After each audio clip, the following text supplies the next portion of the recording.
Good afternoon, friends, our alumni worldwide, and of course, our faculty and staff here at Santa Philippine University.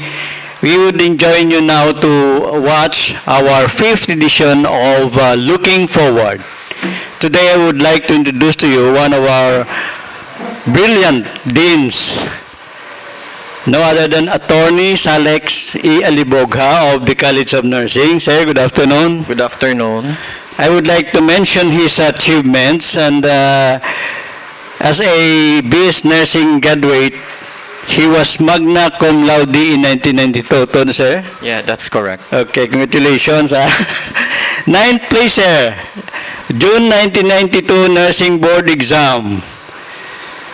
He gained his education after his Bachelor of Laws in 2001, where he was magna cum laude.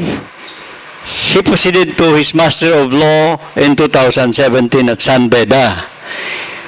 He also took his Master of Arts in Nursing, CPU, sir? Yes, CPU. Okay, CPU good. Now I would like to give him a chance and opportunity to greet his fellow nurses and lawyers, of course, and to our, we know that our nursing alumni has the biggest number.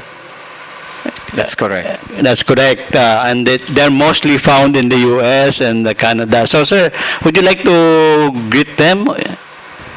Good afternoon to the whole Centralian community worldwide, especially to the members of the nursing alumni worldwide, CCI-NAA, and of course to the entire CPU community who are watching right now this episode of Looking Forward. Looking forward is actually a concept of the staff of communications office. This development in communications office has given us an upshot. I mean that in our minds, we should always look forward because like the College of Nursing, they have this upcoming virtual laboratory. Am I right, sir? That's correct. And to look forward to it is something that gives us the opportunity to even enhance the College of Nursing. Now, sir, I would like to ask you one first question. How long have you been the Dean of the College of Nursing of CPU? I was appointed as acting dean last year and now a full-time dean.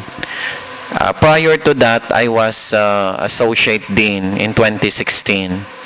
And before I became associate dean, I was a associate professor in the College of Nursing and in the College of Law for almost 22 years. Mm-hmm. That's a big achievement, a great achievement, sir. Now, even with the College of Nursing, we know that somebody who is on top, who is the controller and the dean, would be somebody who is the factor of all these nursing board exams achievements. Would you like to impart to us your strengths and weaknesses, not by yourself only, the whole college? What are the strengths and weaknesses that you found directly related to your capacity as a dean? Being the first school of nursing in the Philippines is one of the strengths of the College of Nursing. In the history of nursing in the Philippines, Central Philippine University College of Nursing, previously known as Iloilo Mission Hospital Training School for Nurses, was the first nursing school in the Philippines in 1906. And that is a big factor being a pioneer nursing school in the country. The College of Nursing was also the first, one of the first three accredited schools of nursing by the Philippine Accrediting Association of Schools, Colleges, and University, or the PASCO. And right now, the College of Nursing is PASCO accredited And for the past 5 years, the College of Nursing is a top-performing nursing school when it comes to the passing percentage in the licensure examination. Last year, the College of Nursing is number 6 top-performing school in the whole country for the nurse licensure examination.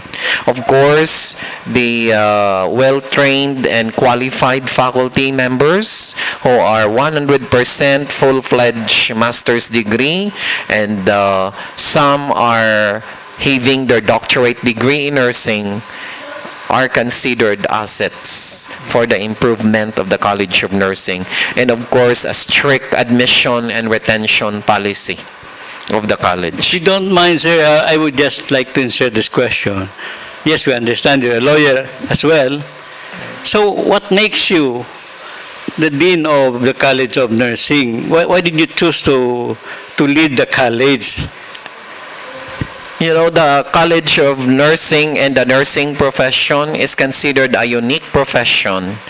There is tender loving care and discipline, as well as service orientation for the population.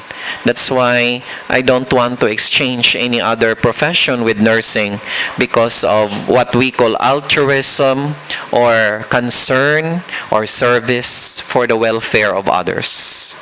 You're still teaching in the College of Law? Yes, I am teaching in the College of Law since 2002 as a Okay. part-time professor. Oh, yeah. Okay, but my full-time job is really spent in maintaining the College of Nursing as a dean.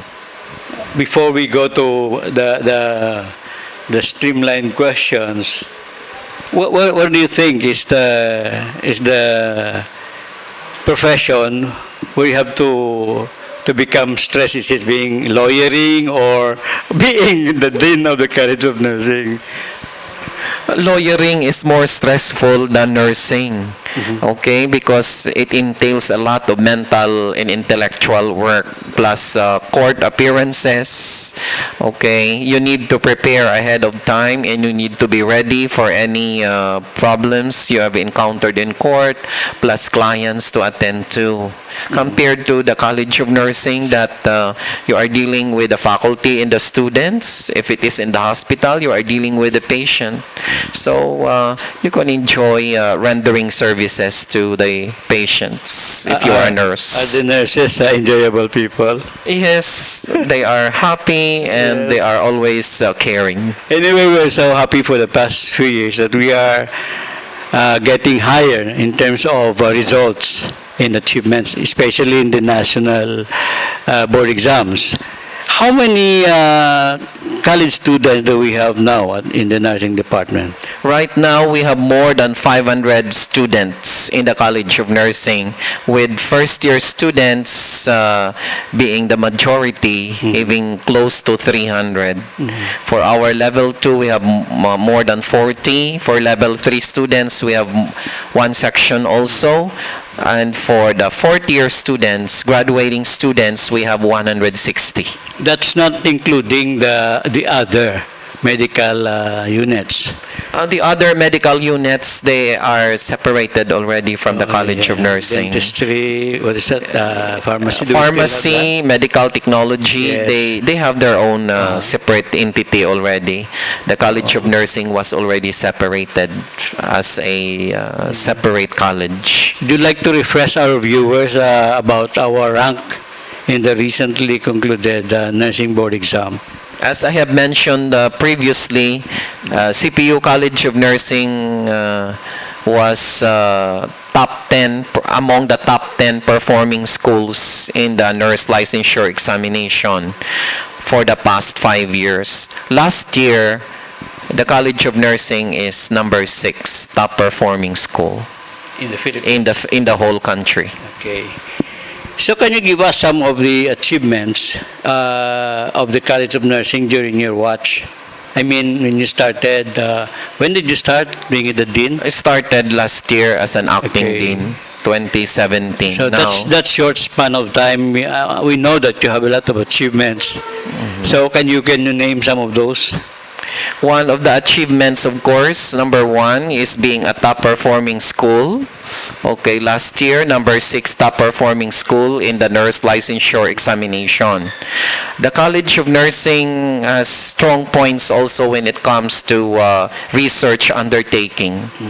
To mention the current achievement, the College of Nursing group of international presenters in Tokushima, Japan, won first place in oral presentation. Congratulations. Yes. So we are strengthening our research capability. And right now, the College of Nursing has 3 externally funded researches by the Department of Health, worth more than millions of pesos, as a collaborating college in conducting health-related researches by the Department of Health. We have also training scholars with the Department of Science and Technology. And we have implemented the outcomes-based education just this first semester. And we have designed a very good nursing curriculum where we have started and initiated our globalization and internationalization efforts. It means that the College of Nursing is going worldwide. Yes. We will expose our students to Asian and ASEAN countries and even in the Pacific. What are some reasons why college students going to nursing prefer Santa Philippine University?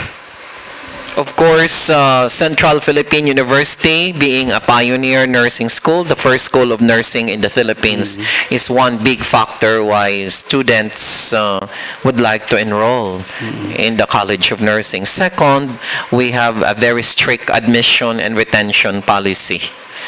We have started screening our students. They should be qualified by passing the admission requirements of the college, the nursing aptitude test.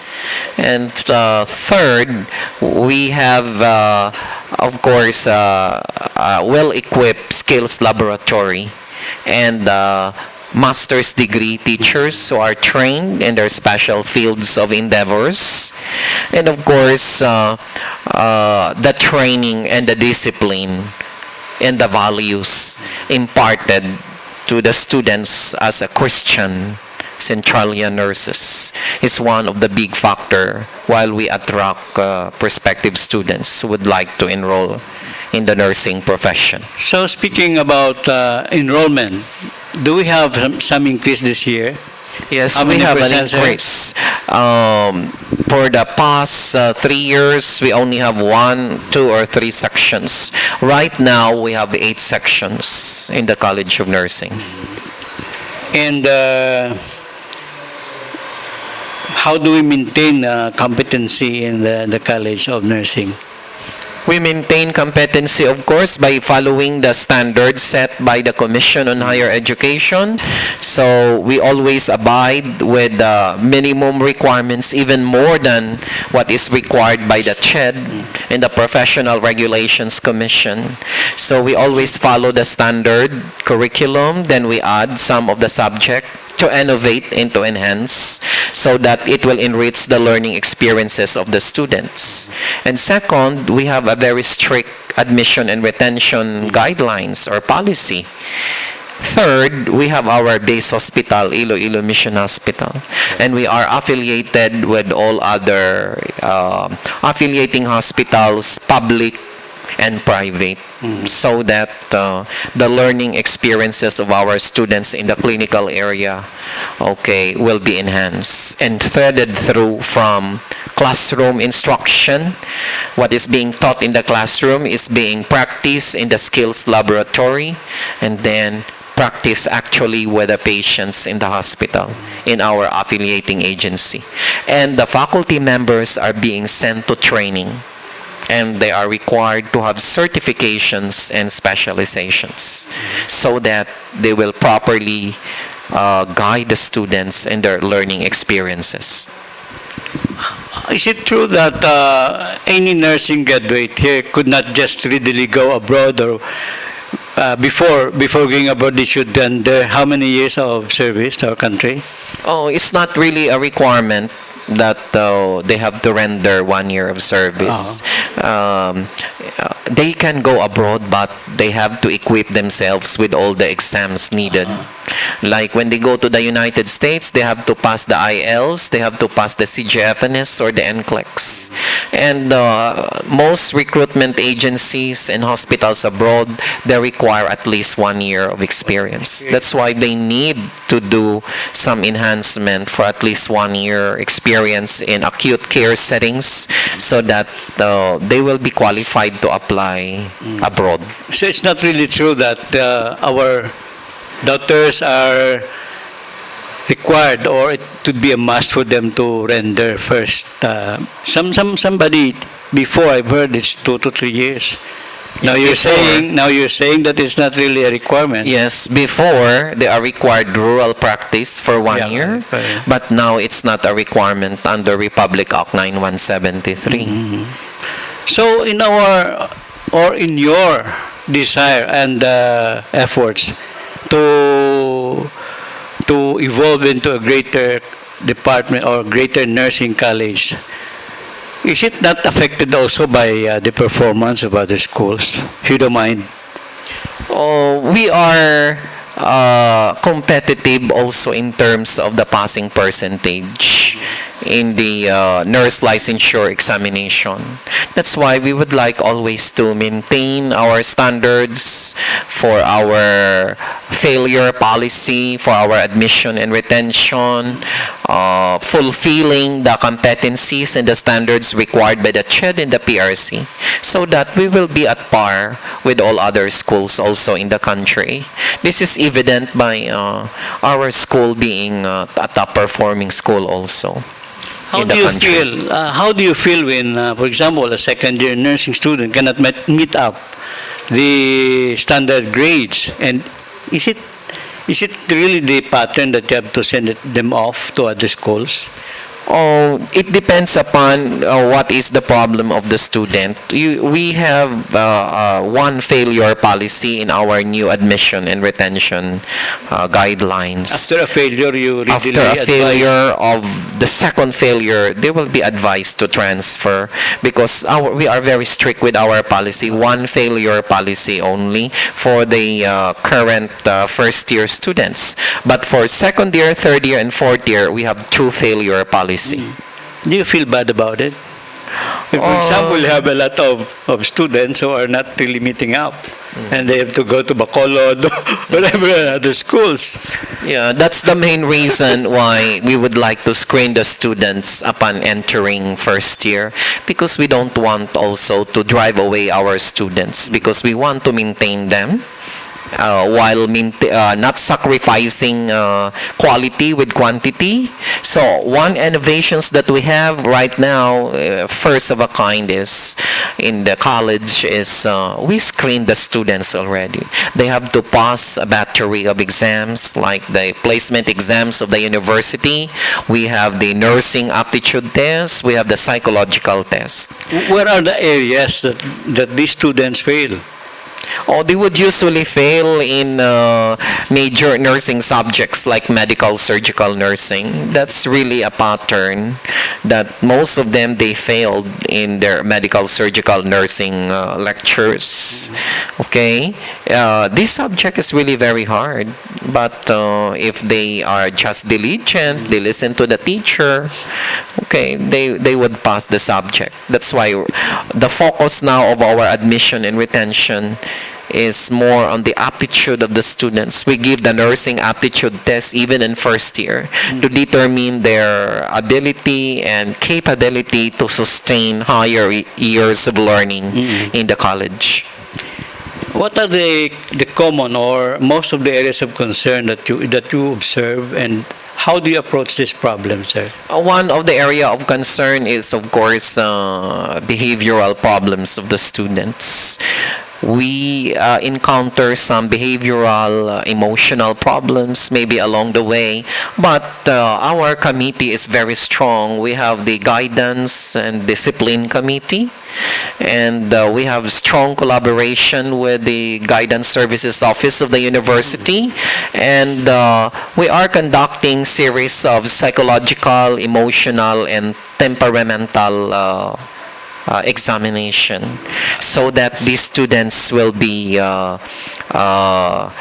helped in terms of their emotional and behavioral preparation. Other than that, the parents are also involved. We are calling the parents for a counseling. We have a very strong academic counseling system in our college, where the parents are being informed about the problems of their students. So these behaviors, more or less, it's more of stemming up from the family or personal, or is our curriculum, for example, factors also of this, what is this area of concern? It's a multifactorial concern. We cannot single out one factor that contribute to these behavioral problems. You know, the millennials, they have their own way of behaving and thinking. So we need sometimes to understand how the millennials behave. But based on the files of our admission and retention, these are more of personal or family problem. But there are some contributing factors that their aptitude in the classroom also affects their behavior. Okay, but right now we are trying to arrest this by doing a very friendly guidance and counseling system. What are the particular attributes of the millennials? Well, honestly, I'm not really a keen of these new thoughts of millennium or millennials. So where do you see millennials in the attitudes and behaviors of your students? I'm not a millennial. I belong to Generation X. The millennials belong to Generation Y. Okay. But I sometimes I need to study the behavior of the millennials. This is a given already as the generation evolved.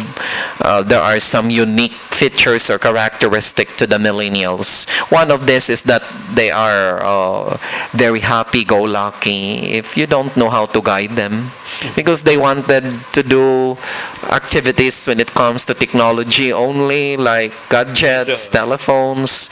So you need to address this problem by, of course, improving also technology in the college, provide them with an avenue how to study and explore the academic world using technology. In that case, you may try to rechannel their energy using technology, okay, for academic purpose. How do you react to this? Well, let's call them millennial now, the millennial nurses students. How do you react to their habit of just texting and looking at their cell phone? Does that affect their studies? Yeah, if you are always with technology or with cell phone, gadgets, etc., you may spend less time studying. Okay, but if you are a teacher and you know how to channel, like you give assignments to your students using this technology, then they will use this technology for a productive reason rather than just wasting their time chatting, texting. We develop some programs giving them more assignments using the technology, okay, for academic purpose. Fortunately, I look at our college students in nursing as good. If I have to rate them, it's good. Now, we should not, I think we cannot forget the other allied departments. I think they are also helping the mainstream nursing department. What are these allied services that they also contribute to the development and the achievement of the College of Nursing, of the streamline nursing. We would like to develop the students as holistic individual. So we want them to be well-rounded. So the College of Nursing has different services also. Allied to the College of Nursing is our birthing center. The College of Nursing Birthing Center exposes the students to the community, how to deal with women in the community in terms of their birthing, childbearing. And we also have an outreach program, the Cabalaka Reproductive Health Center. Cabalaka is a Ilonggo term for concern. So this is our one outreach center. It's just located there outside of the, within the university, but we cater people coming from the different nearby community. So Cabalaka Reproductive Health Center offer adolescent counseling, peer counseling. We have family planning services, promotive and preventive healthcare services, seminars, conferences, and our students are exposed to also to transcultural exposure. This is one innovation that we have. We are having adopted community in Saraga, where they are exposed for their community health nursing, where they help people doing income generating. They do community organizing and participatory action research. And added to that, our nursing students are exposed to medical mission. Yes. There are a lot of agencies who are inviting our nursing students to participate in their medical mission. Would you further refresh us about this partnership? Is it the Cabalaka? For one, you have mentioned Cabalaka. Is there a partnership between CPU and which government unit? Oh, the CPU is closely linked, of course, with the Department of Health. So Cabalaka is accredited by PhilHealth. Yeah. The birthing center is accredited by PhilHealth and the Department of Health. Researchers are also collaborated with the Department of Health and our Department of Science and Technology partnership City Hall? also. How The much- City Hall is also in partnership with Cabalaka for our STD HIV/AIDS. How much does this extend? How much does this unit of government extend to the operation of Cabalaka? They extend the funding for researchers. And whenever there are programs with the City Health, Cabalaka is a member of the team or the committee for health services when it comes to STD and AIDS prevention program and family planning organization of the Philippines It's also. the same prescription as that of this thing in Saraga, because my daughter is also going there. No. Yeah. How do you do a partnership with a local government unit like Yes, Saraga? Saraga, we have a MOA with the Saraga local government and the Saraga Rural Health Unit. Our nursing students are exposed there for checkup, OPD checkup, and rural health checkup with patients of Rural Health Unit of Saraga, plus the barangays. There are 4 barangays, adopted community of CPU College of Nursing. We do community organizing and participatory action research. Okay, we are done with the students. Well, let's look into the compound of your College of Nursing. This Lorito Topas building is one of the best, school of nursing. Put it inside the school also.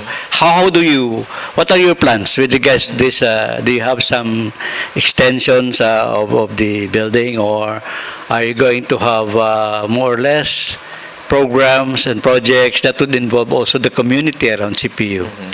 We are very thankful to the alumni for their great contribution to the building of the Lorito Dominado Tupas building. This building is named after the first Filipino dean, who is considered as the Dean Emeritus of the College of Nursing in the Florence Nightingale of Region 6, the late Lorito Dominado Tupas. Okay, so with regard to the facilities, we are maintaining cleanliness and sanitation in the vicinity. The administration is very supportive to our plans. We have done a beautification project with the surroundings of the building, and I think there is a plan by the president, of course, to also add additional structures to the building that will become our skills laboratory theater. Okay, an alumna donated a stage inside the quadrangle of Loreto Dominado Tupas building, and they enjoy the ambience of the building, the camaraderie of the College of Medicine, Pharmacy, and the College of Medical Technology. We are sharing the resources of the building to the other colleges also. I see that there is too much love of the nursing alumni towards the CPU, the college that you're heading now. Let's put into the focus on virtual laboratory, which I believe, because I've been through your progress. I've been doing coverage of your donations. How much, or how much percentage already is there, so that we can already look at the operating, the total scope of this virtual laboratory? When is that, sir? The left wing of second floor is almost 90% done with infrastructure and preparation for our virtual laboratory. We have compartments already: observation room, control room, debriefing room.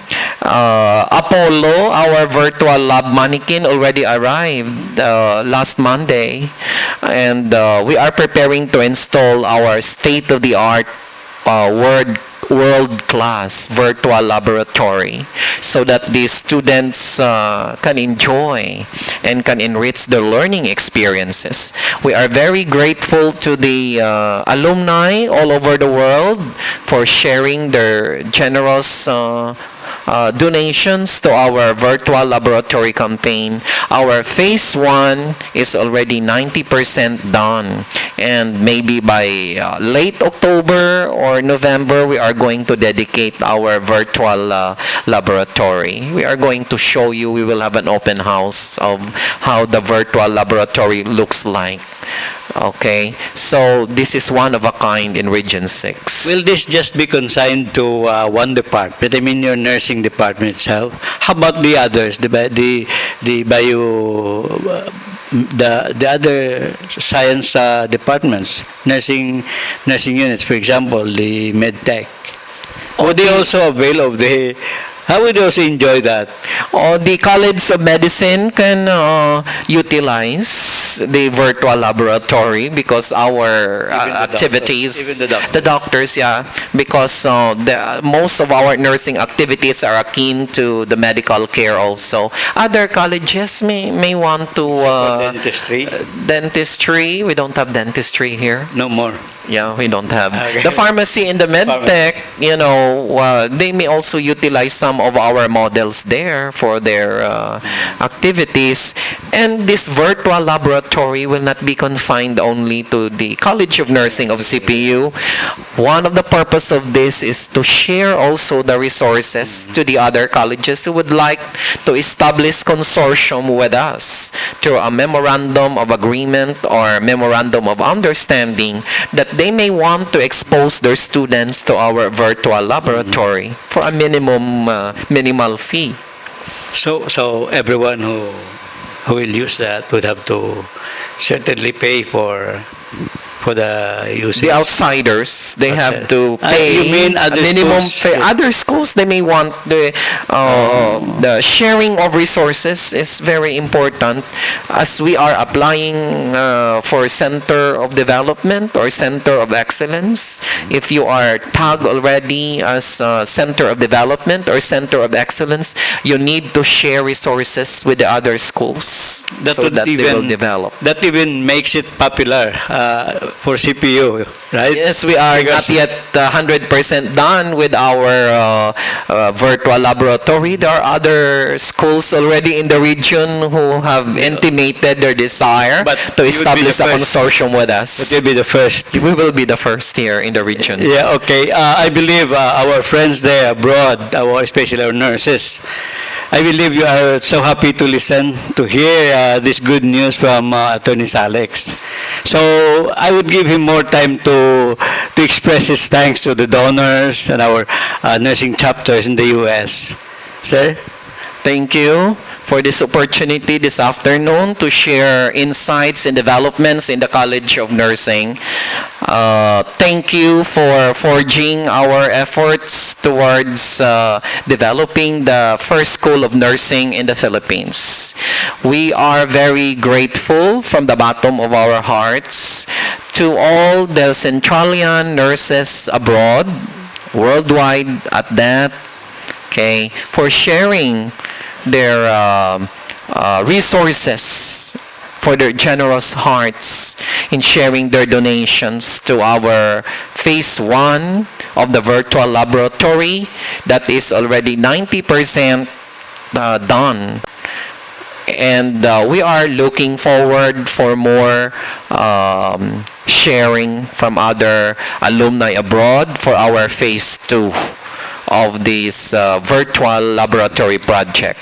The College of Nursing community and the entire university is very much grateful for your generous efforts in giving your donations to this unique project and an innovation of the first nursing school in the Philippines, Central Philippine University College of Nursing. I remain to be your humble servant in the College of Nursing. Thank you for supporting all our efforts for the development of our alma mater, particularly the College of Nursing. Good afternoon. Thank you, Attorney. There you are, our friends you. abroad. We still, of course, have to internalize this system. However, for now, we are so proud and we become prouder than others, of course, because of this virtual laboratory which is coming to us now. So again, aside from looking forward to that, we enjoin you once again to look forward to another edition of Looking Forward. Thank you very much and God bless us all. Thank you. This is your host, Cyrus Natividad.